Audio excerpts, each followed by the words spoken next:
Well, hey everyone, welcome again to another episode of The Quest for Truth with Corina Pataki. We are so excited to share with you what's coming on the show, what we have for you. It's going to be an awesome show. Buckle up and hang on to your seats. But first, let's have some business. So if you haven't joined The Quest for Truth on the Facebook page, you need to. And also the Patreon, where Corina comes on once a month for gold tier members, and we talk deep topics. So you have a safe place to come in. And then during the month, we share some intel that we may find, and we want to share it with you so that you grow from glory to glory and get the information, because we want to go places that not everybody will take you. So I say, go to www. The Quest for Truth with CorinaPataki.com. You can get her books there. You can sign up for her Patreon page. And of course, it'll lead you to her Facebook page. Everything's there. Intel's there. Interviews with Corina's there. A whole plethora of information. You don't want to miss it. And so we have Corina here with us right now. So Corina, back to you. Thank you so much, Karen. Wow. Thank you, everybody, for being here with us on your quest for truth. You know, each one of us has an opportunity and a choice, of course, to embark on a quest for truth, because let me tell you something. Only the truth will set us free. We have been imprisoned because of lies, control, and manipulations from every head, if you will, of humanity at the top. But there is an awakening happening. And the only way you can walk your awakening is by choosing to go on your quest for truth. And let me tell you, the truth is not very comfortable. The truth sometimes will hurt, will piss you off, will scare you. But the point of it is you walk through the lie into the fullness of the truth, no matter what you feel. And that truth will set you free. So, for instance, on our channel, The Quest for Truth, we bring amazing voices of truth, you guys, because each person carries a frequency of truth that they can present, and then whosoever chooses to walk it out.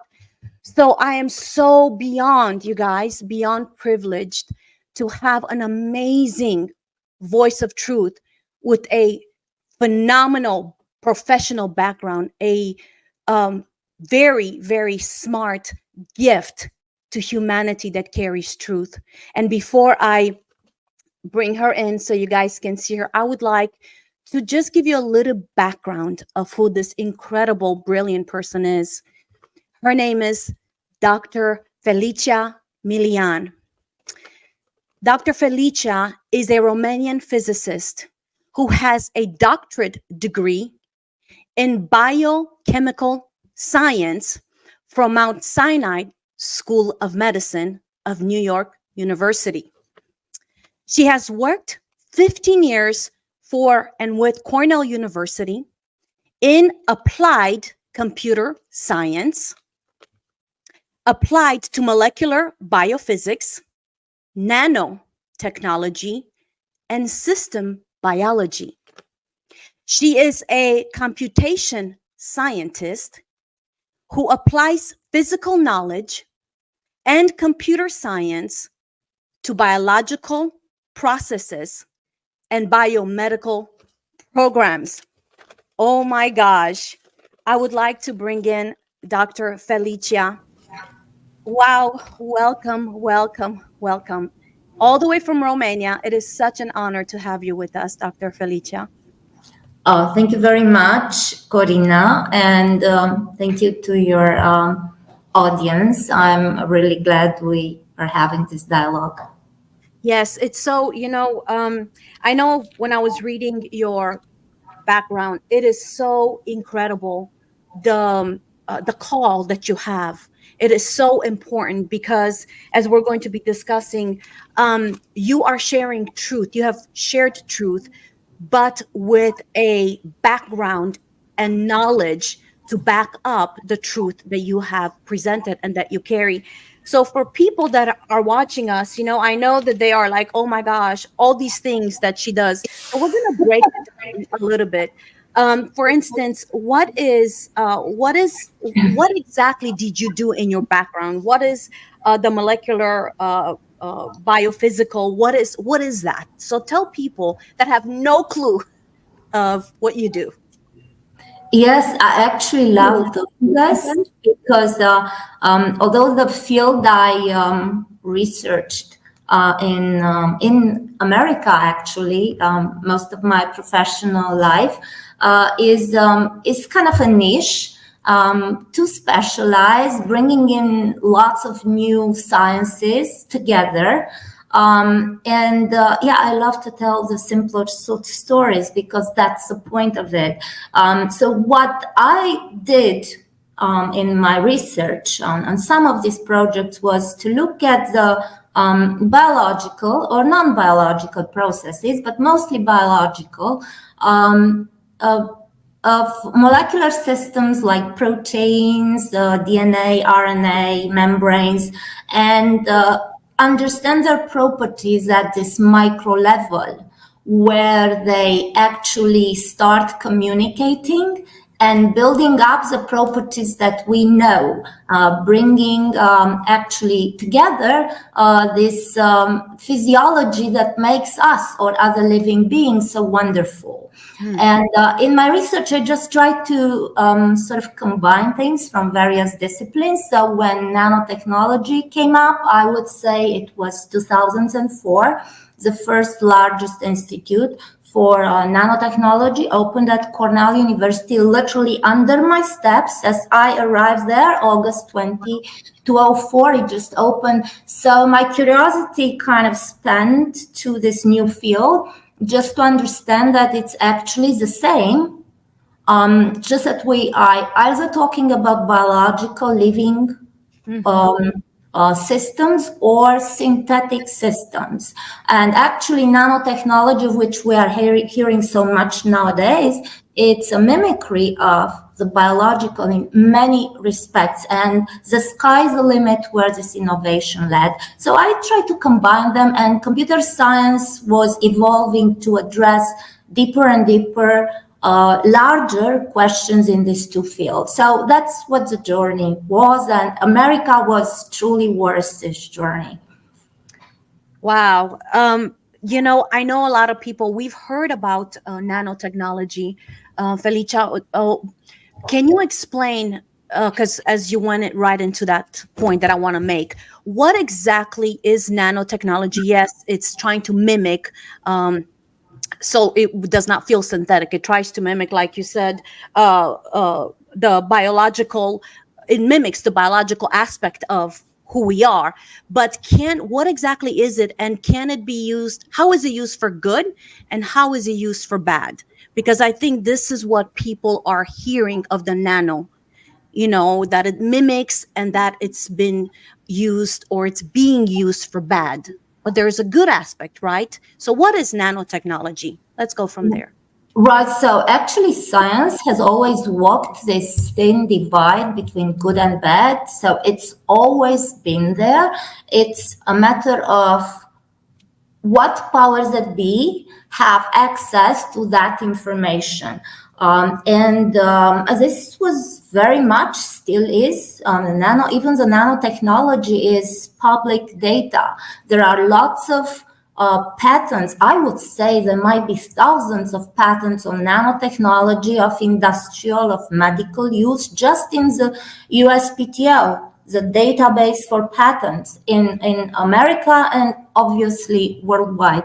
And that information is open to everyone else. Now, nanotechnology is indexed even in USPTO under other keywords, I would say, or categories, but I would say there are tens of thousands of patents in this database, which is, again, public and very well actually documented. Once a patent is issued, that information is literally free. It's like a database of scientific research.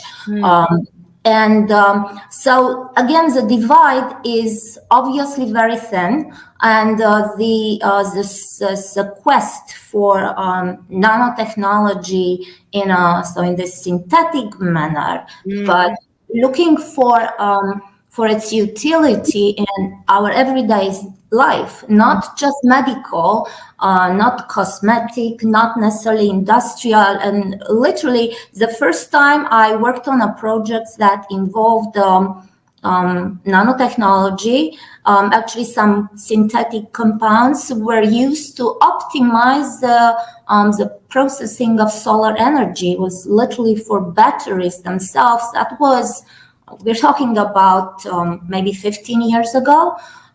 So that was a very interesting approach. Yes. There was not much mimicry of the biological there, but that was the utility of public interest when humanity is looking for alternative energy resources. So that was one possible application. I didn't observe closely the development of, I would say, I would call it nanomedicine. Yeah. So applications of nanotechnology in medicine, but it somehow came along.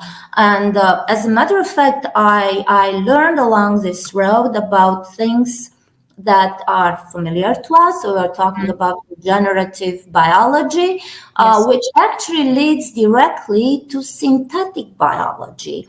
And for everyone else, really simple-minded, Wikipedia, synthetic biology, go to all the blue links therein, and of course, be able to sort a bit the information.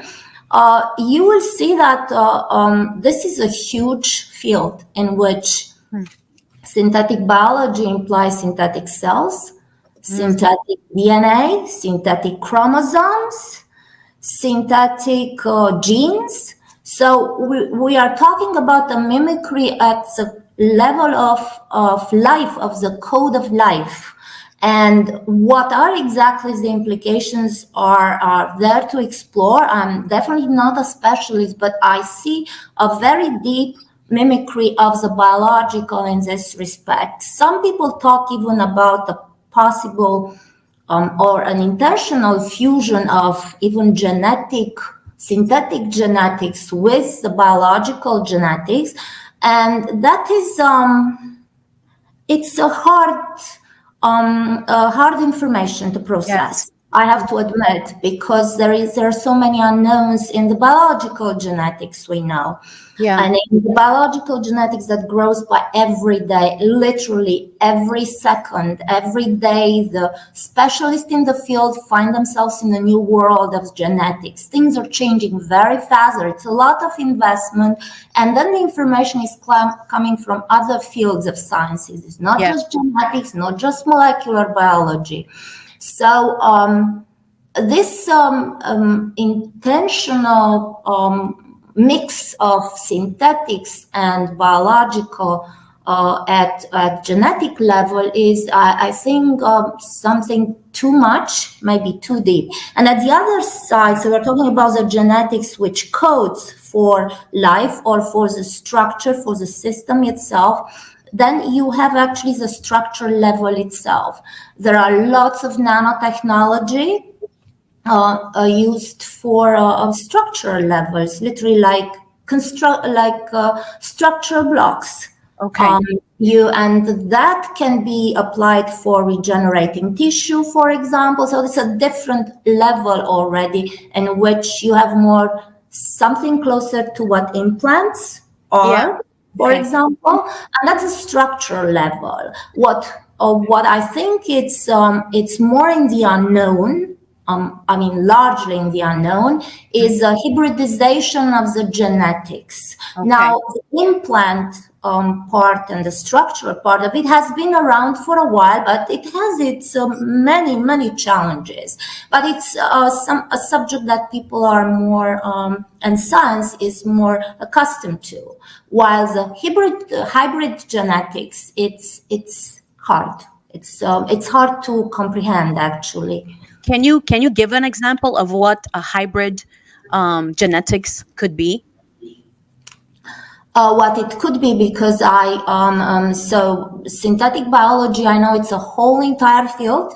Yes. I literally just have basic information on that, like every of us could now do, just Googling and asking some online questions until they figure it out. Yes. But basically, yes, what it could be is that a synthetic gene or more are placed at certain location in the human genome, or simpler in the mitochondrial genome, because we have the big genome in the nucleus where we have all the chromosomes, and then there is a smaller circular DNA that deals mostly with the energy needs of our human, biological cells.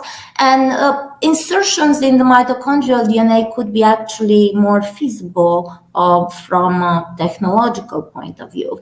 But the idea of inserting one or more genes into this immense, I don't know how many, maybe like 3 or 4 billion base pairs are estimated to be in our entire DNA, where the bases are those pairs that are aligned around the DNA. And of course, probably around several hundred thousands, 100 or 200,000 possible genes if you were to partition this immense data that's in our genome. So that's a lot of information, and somewhere there you could actually target site-specific some synthetic sequence, help it incorporate there, either directly as even containing some synthetic analogs of the nucleic acids molecule of the bases. Or what can be done alternatively, a synthetic sequence, a gene that is foreign to the human body could be copied using even the molecular mechanism of our own body. There is a molecule polymerase theta, which was discovered and put out there for its immense role in incorporating genetic information in every living being.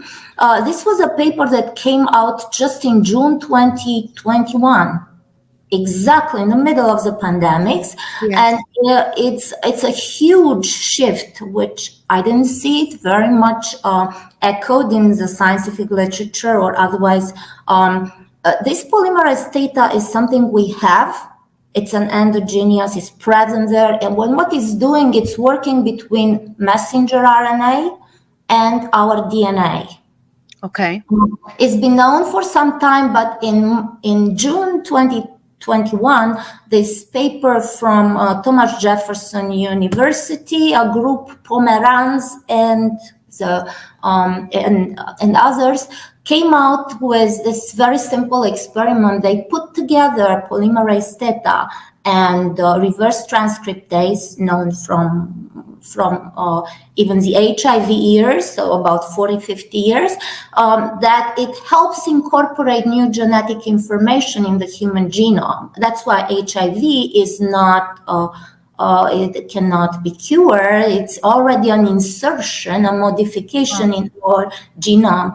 So they compared polymerase theta and reverse transcriptase and realized that polymerase theta is very efficient, even better, in looking at whatever genetic information comes from the surroundings and making a copy of it somewhere in the DNA, in the genome, in the nucleic genome. And this information has two aspects. One is absolutely wonderful, and it actually means that we are so well suited biologically by this divine design to always adjust, incorporate information from our surroundings, from our family, our friends, our lives, the places we go and visit. So it is a blending and an acceptance of our life choices, for example, our companions and people in our lives.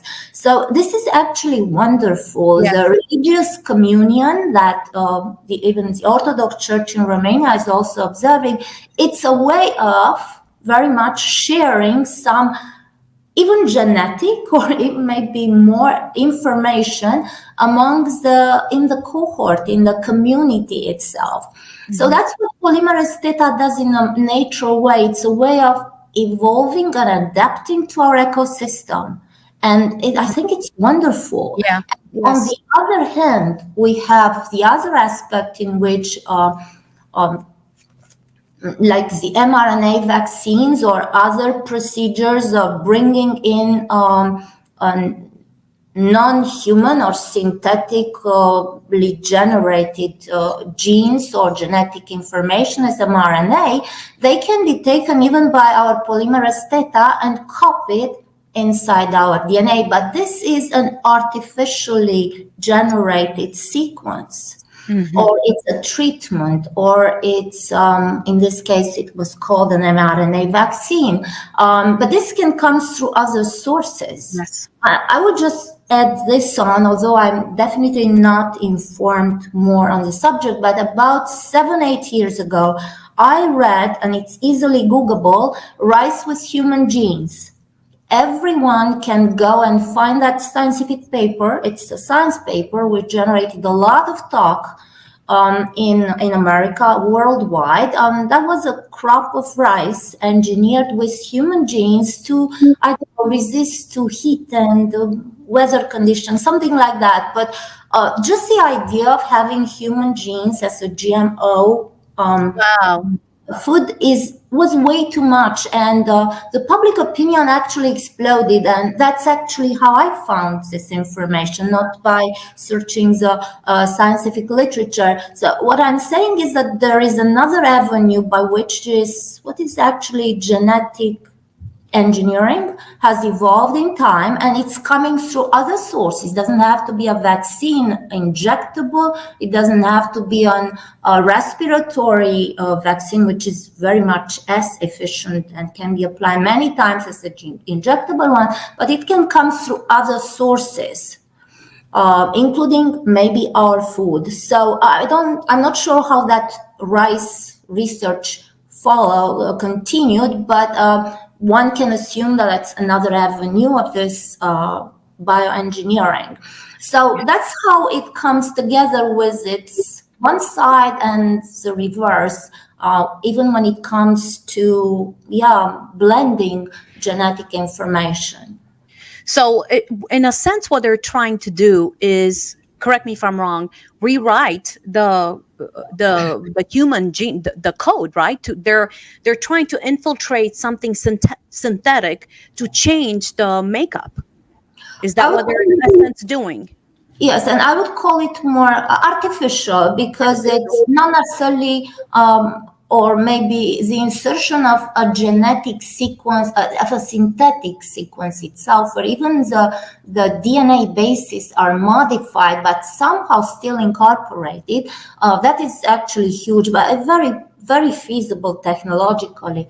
But let's say an artificial, a foreign, DNA sequence or a genetic sequence, an information that was somehow studied, generated in a lab, then mass produced as the mRNA injections were in the past years, and they are incorporated in the human genome. The problem is that the history of genetic of the genetic research and genetic therapies throughout the past, I would say 40, 50 years at least, has a balance, has an account that is not very settling, in the sense that HIV is actually a problem and cannot be cured. Of course, there is no vaccine because of its insertion in the human genome. And that's where it stays. So it's insertion. Exactly, it's a copy. So the mRNA, the RNA of the HIV virus, got its way and got a copy, a genetic copy in the human genome. And the science until now, but apparently the polymerase theta also helped, was that reverse transcriptase, which is carried by the HIV virus, helped insert that foreign sequence that is causing the disease. And it's actually a genetic modification of the human genome. That's very much what it is. And on the other hand, but that's the most common example people can recall. Of course, there is a lot of talk, a lot of research, enormous resources invested in treating HIV over the past half a century. Nothing really worked. I think it was 1983 when the first cases were acknowledged in the as a risk category in New York, actually. Yes. And then you have another category of genetic changes, and those are the genetic diseases, which are very rare. They do appear in groups of population that are inbred, maybe inbred for even centuries because of all kinds of local customs. And that's another aspect where science and a lot of investments in the private sector, but also in the academic satellites, basically, we're trying to find genetic therapies, cures. And to my knowledge, just like HIV, the result here under the line is zero. Why? So even in the case in which, let's say, one gene is responsible for a genetic disease, generally it's not just one. Of course, there could be more places where the mistake is manifesting at some point. It's not always starting at the very beginning. It happens in time at particular ages. It depends. There are terrible, of course, outcomes, but the idea is that trying to fix them never worked. Trying to fix the HIV insertions that are now spread all over the body in this zillion of cells that we are having never worked. So I would say that given this history of genetic research and trying to fix genetic errors, yes, I think it's hazardous. Mm-hmm.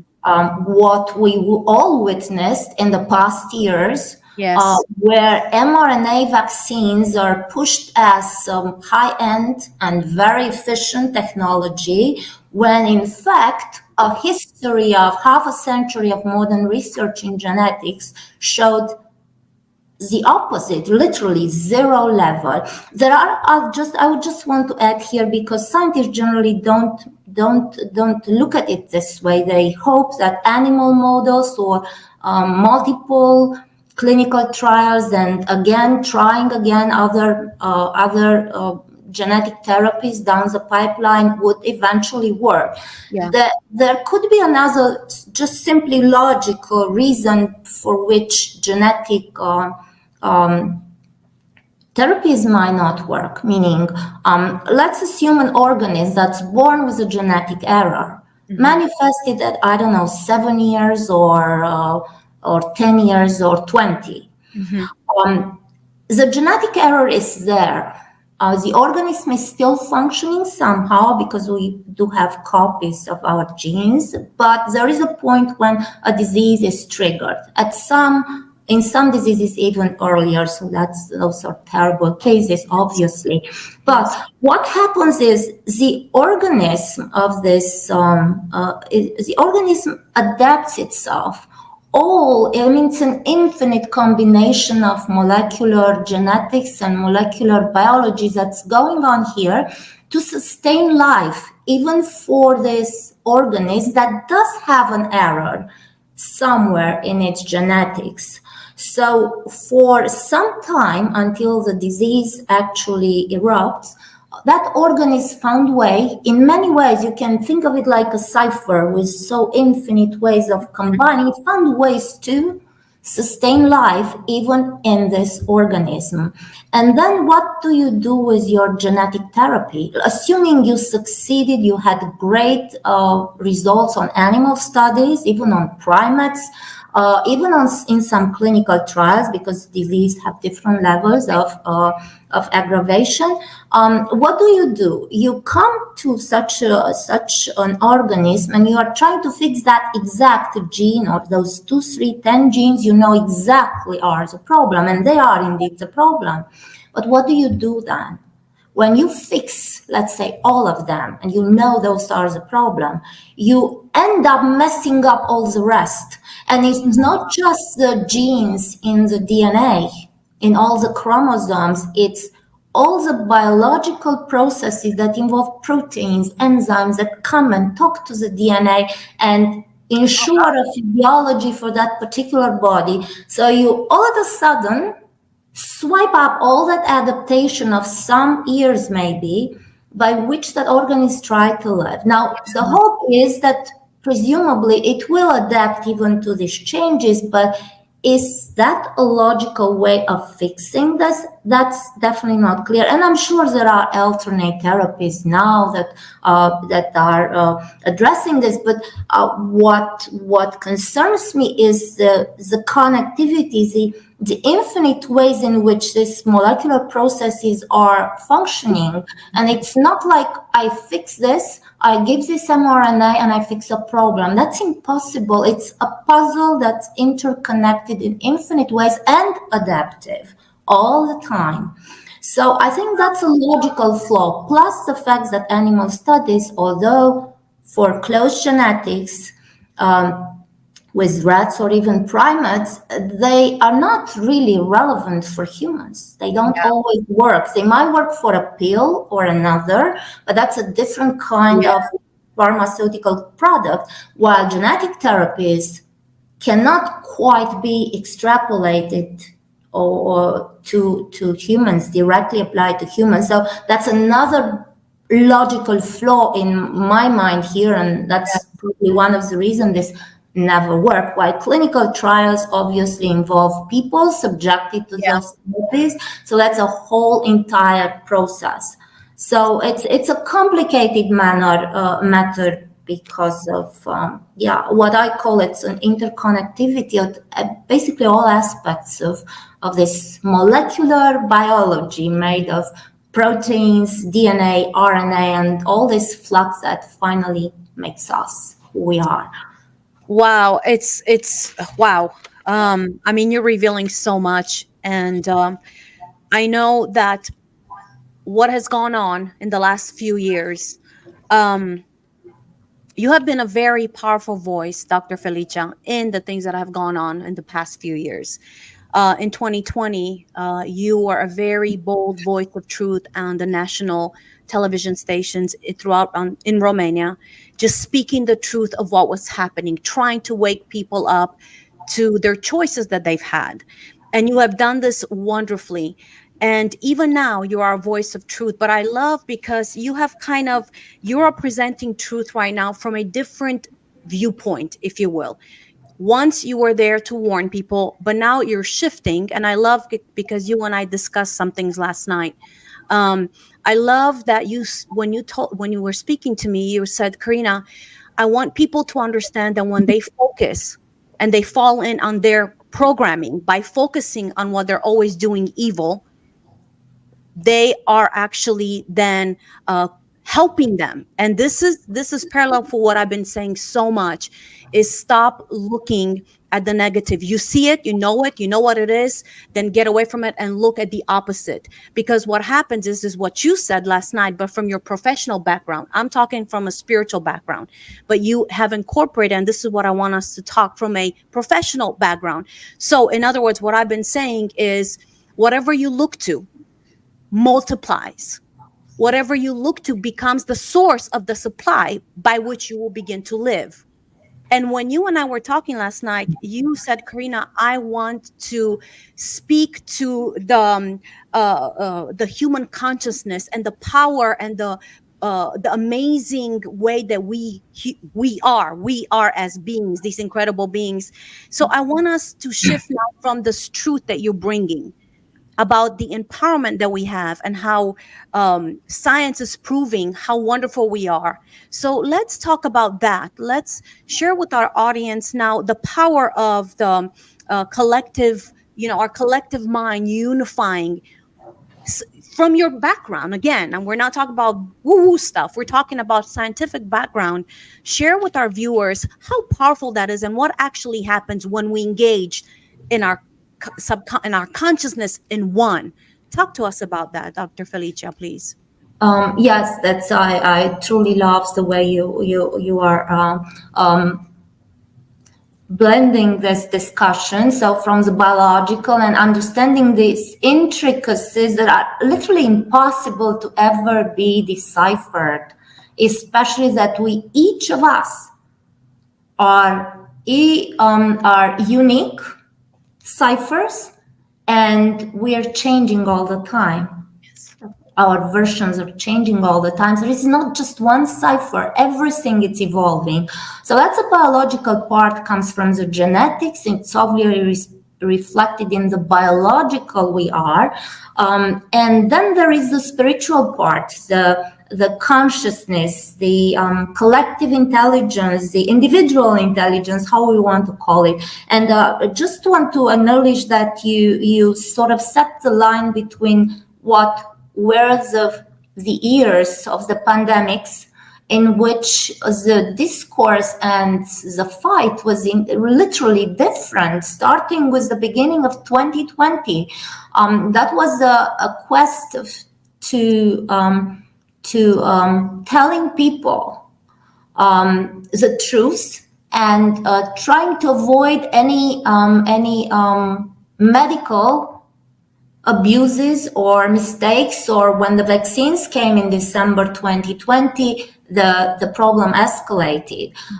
So that was one part of the story. Now it's indeed entirely different, because this era is over, although we well know, many scientists all over the world, even in Romania, show that many vaccines that are on the market, literally in the pharmacies, are not the classical vaccines children are taking, the ones we took as children, but they are already incorporating this genetic mRNA technology and even nanotechnology that grows under, literally in the drop, put on a very modest microscope. You just see it branching in all directions as if it's alive.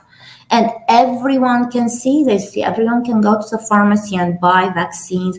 There are people all over the world showing us. So the COVID, let's call it, era ended, but its tentacles are, it's a continuation. That technology has not yet been acknowledged by the general public or even by the administrator of nations, first of all. So we see it's continuing. Therefore, remembering these years and seeing where it projects it's something very important. And where it projects, it's actually first, without going into any sophisticated reasoning of, global consciousness or collective intelligence, or we don't want it even to go there. There are basic things that people can observe just learning from the COVID era.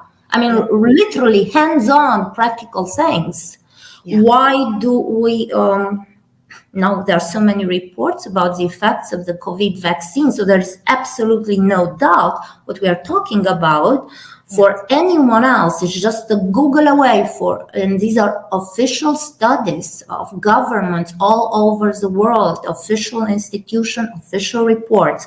So literally hands-on, why do we allow these vaccines that are mRNA vaccines and nanotechnology vaccines on the market? Yeah. Let's say in Romania, right? I'm Romania. It's a small market. It's a small country. Why is this happening? Because Romania had patents of the children vaccine I mean, couple of soap we took when we were young, and those were just enough to last for a lifetime, right? Those patterns exist. That's classical immunology, and that can be used anytime. So why do we allow these products on the market, and the children are receiving with even really a very I'd say multiple shots of all kinds of vaccines all the time? This is a big problem. But here is what the public could do, or civic militants, or people who are trying to at least protect the population from such products until they're proven safer, maybe 10 or 20 years from now on. But and then there are other aspects, like, for example, for example, protecting the population from products that disrupt this beautiful biology at genetic or proteic or molecular level. Right? We talked about, it's been actually 10 years, about the rice with human genes. We know that so many foods are genetically engineered. I mean, it's obvious. You just look at the tomatoes, you do know that they are engineered. And there are institutes that Cornell has an entire institute, Boyce Thompson, that does just tomato research. Wow. So it's just dedicated to tomato genetics, right? So we know that these products exist, and there was a lot of GMO resistance even in the past, maybe about 6-7 years ago, throughout Europe. Obviously, also in Romania, also in America, but that's somehow dissipated. Like, people got to accept too much, even of this product. Question doesn't even come up.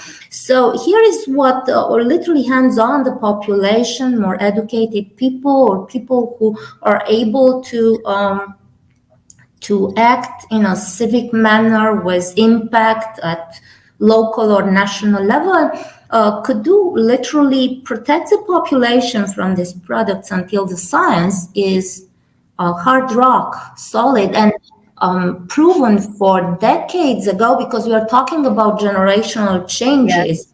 Once the genome is changed, that means this is forever, and it's generational to all the children and who are born from now on. So this is huge. So I think this is something people can do literally just listening, reading, a Google away, and thinking about it for a week, for a month, for a year, but just think and absorb this information. Try to protect, first of all, the children, because they are the ones who are exposed now directly. And then there is, so these are practical things. These are actually solutions that have always been there. And then we do have, this other aspect of the consciousness that we each have, adapt, and sort of customize for the new era we are living now. Look, we are incorporating so much information and things that are very hard to accept,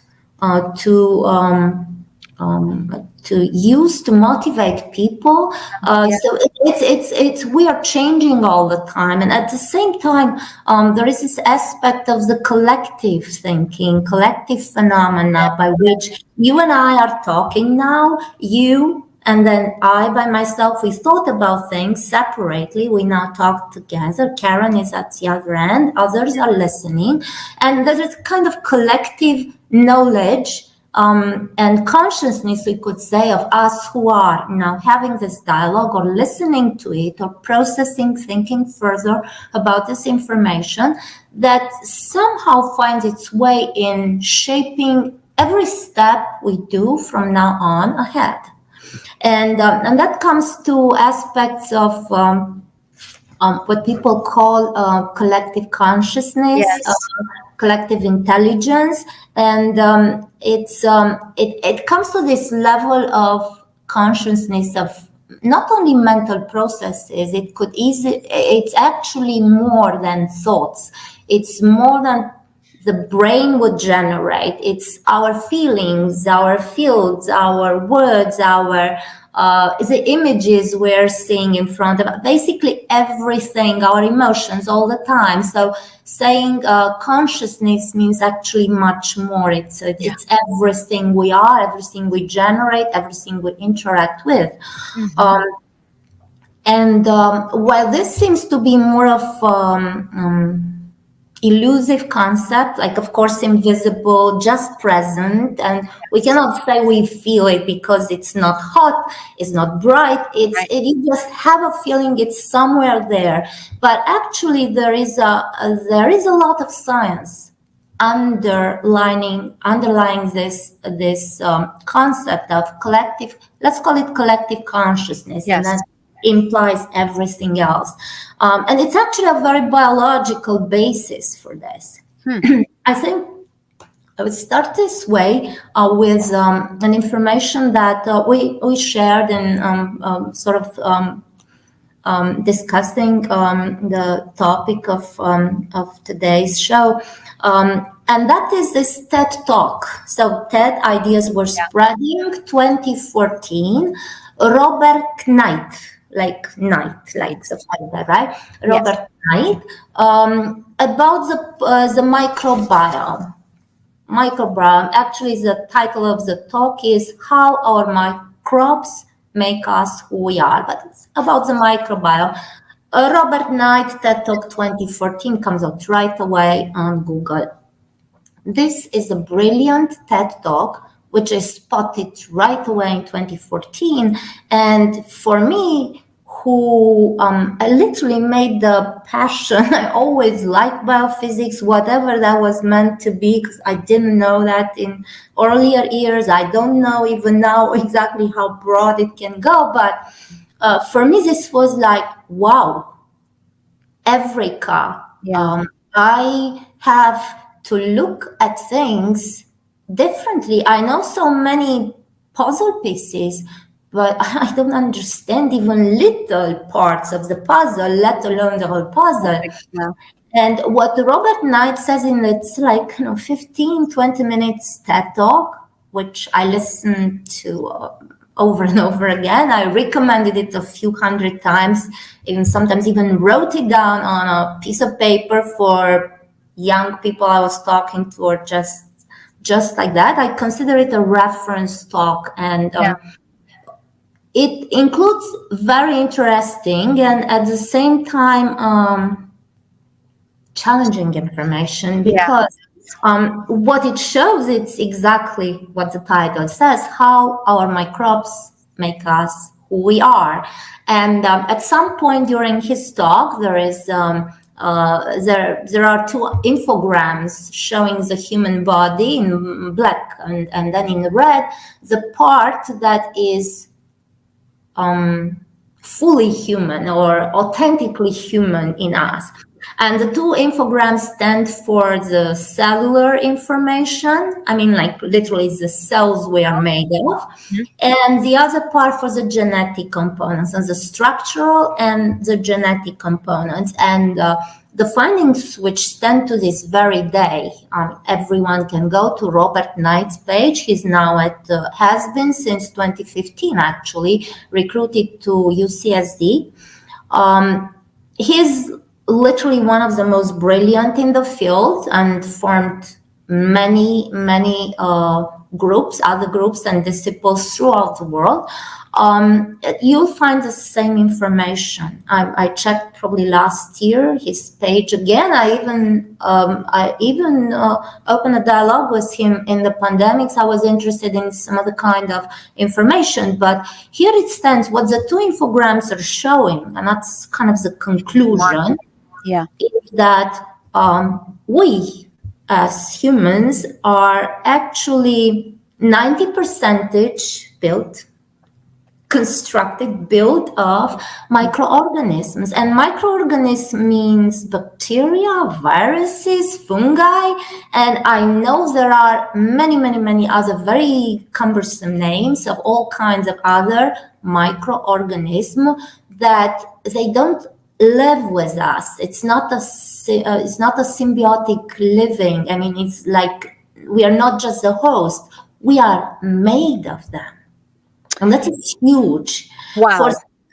For the gut, you will see that Robert Knight has actually he started in 2018, but it didn't really go smoothly. It's called the American Gut Project, and it's huge. A lot of analysis and analyzing data from as many people as possible. That's their main project. It's not just the gut bacteria about which we hear so many times. It's easy to sample, it's easy to control, very little understood actually, but it is a way of new therapies sometimes. The idea is that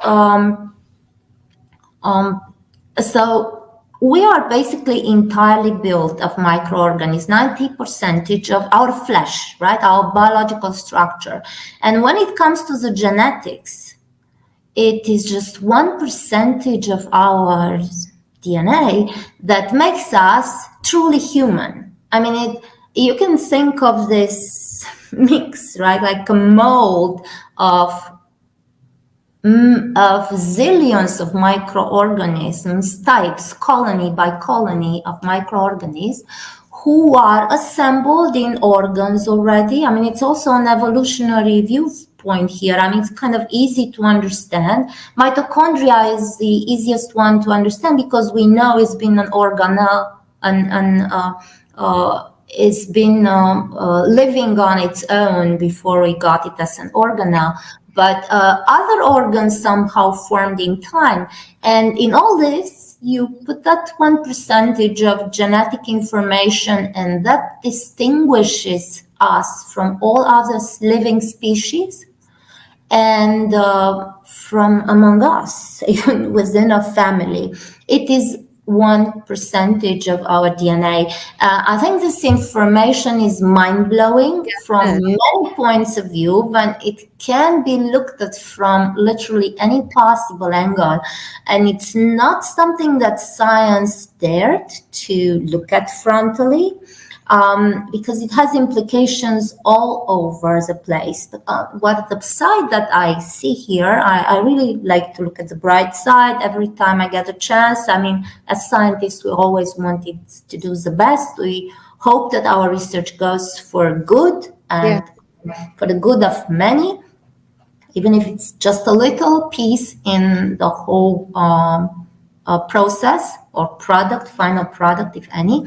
But this is actually a wonderful outcome. It somehow unifies everything that exists, because it's not just us, it's everywhere, or everything we touch. If we were to color code the space here, the computer, the table, us, and there is actually such an image. If you color code it by the microorganisms that make it with some fluorescent dye or so, it's fully colored. So it's not just inside us, it's everywhere. We are immersed and we are living. We are part of the same, in which some kind of divine intervention, you could say, structured everything in this fabulous diversity and richness and beauty that we are and we see all over around us. And I think that's beautiful. It shows that we literally are one. That's what I was going to ask. Yeah. So what this means, Dr. Felicia, is literally everything is in us and we are part of everything. Exactly. We talk about the tree of life, right? And yes. What is the tree of life? It's this common background that we all have, this bundle of everything, in which you add a few branches, and here you go in one or another direction, but we do have much more in common that our appearances shows. I mean, we are used to see people, and just the fact that their faces, the way they talk, the way they behave, the way they live are different. We say, oh my God, this is so very different. They're so different from each other. And it's exact contrary. This is just an appearance, a clothes you have. But inside the deep meaning of this, we literally are one. It's just we are, how to say, we're like spread all over the place in small pieces, but we're actually part of the same, even in this biological form, because this is still at the biological level. We're not talking about consciousness here. Yeah. So to me, this is absolutely fabulous. And I would just add something, because I mean, we talked about this, but I spent most of my professional life in America, 25 years in the Northeast, 15 years only at Cornell. And I could see the difference when I came back to Romania. I came back a couple of years before the pandemics. So that was actually quite good timing after all. And I suddenly realized I probably got at some other level of maturity, professionally or personally, but or I had time to observe better, or than before. I was very busy when I was young, learning, doing stuff, doing stuff. But when I came back here, I literally had the feeling I returned home. Yeah. I am on the street, I'm walking among people I don't know. I have no idea what their thoughts are, where they're going. I'm just there with them, and I feel a sense of belonging that goes so deep and so powerful, and I'm just happy. And I don't want to know more. I don't read their minds. I'm even if we don't talk, because you don't really stop to speak with each passerby, you literally feel you belong there, and that's wonderful. Yeah. Do you think it's because of what you're carrying inside? It's very possible. It's part of the land or the DNA, or, you know. It's very possible that common genetics, you know, that 99% of whatever microorganism they are originally come from some ancestral roots that are very much the same. I am from here, as far as I know. My ancestors were from here many generations. So very likely it's literally like a resonance. You come close to home, and in a deeper way. It's not just a culture. We ended up looking at our lives, the way we built our societies, very superficially after all. I mean, you have a house, he has a house, he has a car, he has a car, you go to the same mall, and it is literally very superficial. And in fact, the roots are deeper, and they are at this biological level. I mean, it's not nice to think that we are made and we live only among viruses and fungi and bacteria. Yeah. It's just because we somehow had a mindset to think that, oh, these are low creatures, these are something invisible, they're there, we have to wipe out, disinfect our hands, our tables, everything off the... Wow. I don't think viruses do not get angry and violent if they are happy. Yes.